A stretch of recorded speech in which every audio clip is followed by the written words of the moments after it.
Hi, this is John Nolenthal with Ohio Partners for Affordable Energy, and we are here today with our little Fireside Chat series called OPAE's Fireside Chats.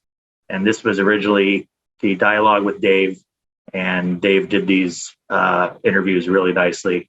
I'm kind of humbled to take it over from him, but we miss Dave every day, and we want to continue to bring this series to the members because it's just important that all of our members meet organizations that have similar interests, similar advocacies that our members have. So with that, I am here to introduce Susan Jagers.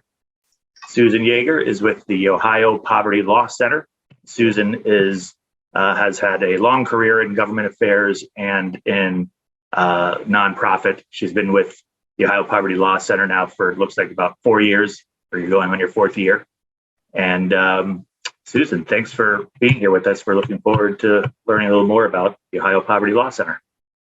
Thank you, John. I'm happy to be with you today to talk a little bit more about our work and certainly how we partner with many of your member organizations.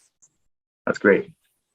Let's just start with a little background of the history of the Ohio Poverty Law Center. What are the things that you stand for and do? So we work with the legal aid programs across the state. So we're a statewide entity that partners with all of the legal aid offices in the state. Many of those legal aid attorneys work with many of your members on issues in communities, particularly now with emergency rental assistance and those types of programs that are running in the communities. We advocate at the administrative level and in the legislature for issues that impact low-income Ohioans and marginalized communities. So we work on issues around housing, around access to healthcare, removing barriers to employment like record sealing. We partner with the Ohio Consumers Council a lot on utility issues before the PUCO. So just a whole range of issues that impact low-income Ohioans. Gotcha. So what are some of the things that you guys are currently working on? Well, one thing that will be a big issue for us in the next several months is working on the allocation of the American Rescue Plan dollars that the state still has to spend. So we certainly would like to see a couple of things happen with those dollars. In the near term, right now, the state has about $622 million in flexible dollars that they can spend. And we'd really like to see that invested in, immediate needs that we're seeing in communities, in particular, investing resources in food banks. As the cost of food is increasing, many families are still struggling and are going to their food banks to help make sure there's food on the table for their families. So, immediate investment in that. And of course, with the surging coronavirus or COVID cases, we know that many direct service providers and nonprofit organizations are struggling with their own staffing needs while they're trying to serve their constituency with the needs, whether it's housing or food assistance or just general financial stability. So we would like to see some of those American Rescue Plan dollars invested in direct service providers as well. And then, of course, one thing I'd probably like to talk more with you all about today is making sure all households are connected to the internet. That will be a big and important use of the funds that the state is getting, both the American Rescue Plan dollars and the infrastructure dollars. Yeah, I mean, if anything has taught us, if there's anything that's taught us something from COVID, and there's lots of things that it's taught us, obviously it's exacerbated technology use, but it showed such a hole with people in low and medium income families being able to operate their daily lives without having good internet access. And we really, saw the impacts of the digital divide during the pandemic with, kids in certain school districts just didn't have internet at their home, or their school district didn't have the equipment to send home with them in terms of laptops or hotspots. So we think of access to broadband in terms of the actual connectivity, the cable, or the the infrastructure that's needed to connect people. And in Ohio, there's more than 1 million households that aren't, or 1 million people who don't have access to the internet. Before the pandemic, the data showed that 2/3 of Ohio households without broadband had household incomes below $35,000, and nearly half of those had incomes below $20,000. So what are some of the things that the community action agencies can help with regards to that effort of broadband expansion?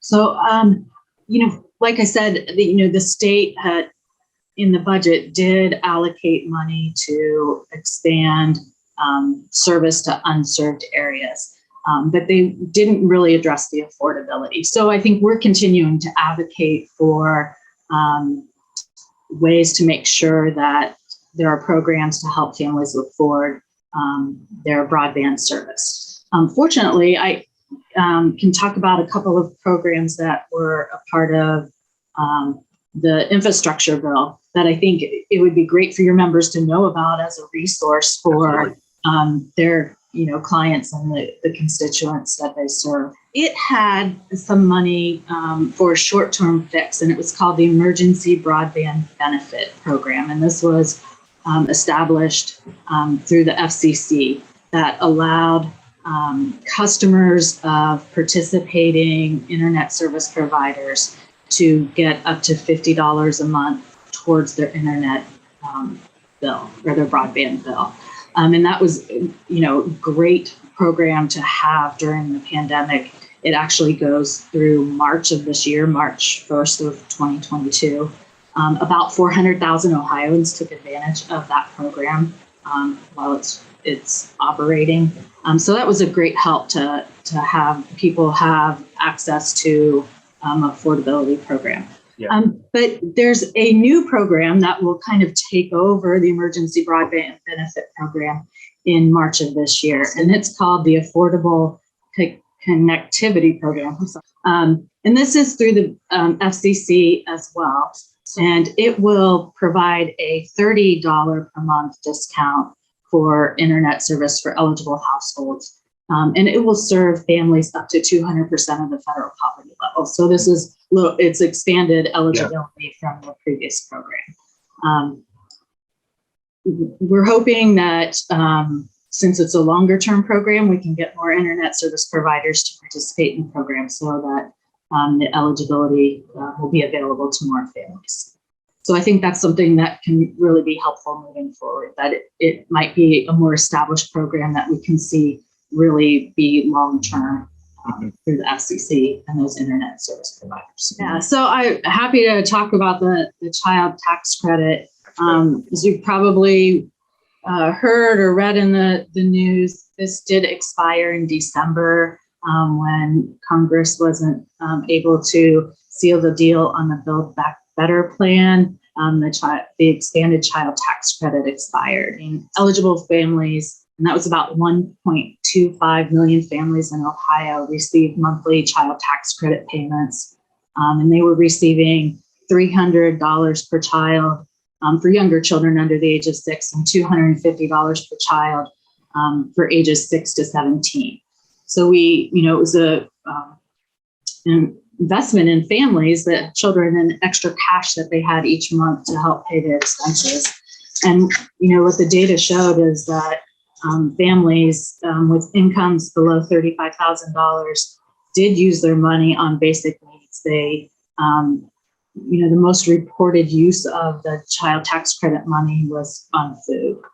So we talked a little bit before about the strain on food banks right now. I think with the rising costs of food and commodities, it's a struggle for many families to keep food on the table. So 60% of the recipients of the child tax credit said they used the money on food.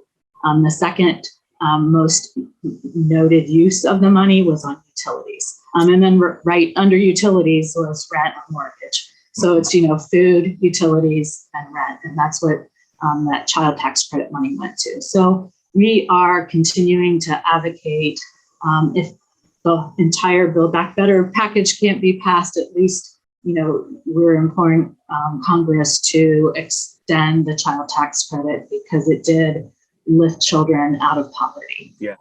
Well, I'll just say one other thing we need to look at following the pandemic is the disparities in access to healthcare. Just not, there are certain communities that just have less access to healthcare. Different populations have less access to healthcare. So that is another issue that we will need to address as a state and as a country going forward. We saw the disparities in access to healthcare, the disparities in insurance coverage really, be exacerbated by the pandemic.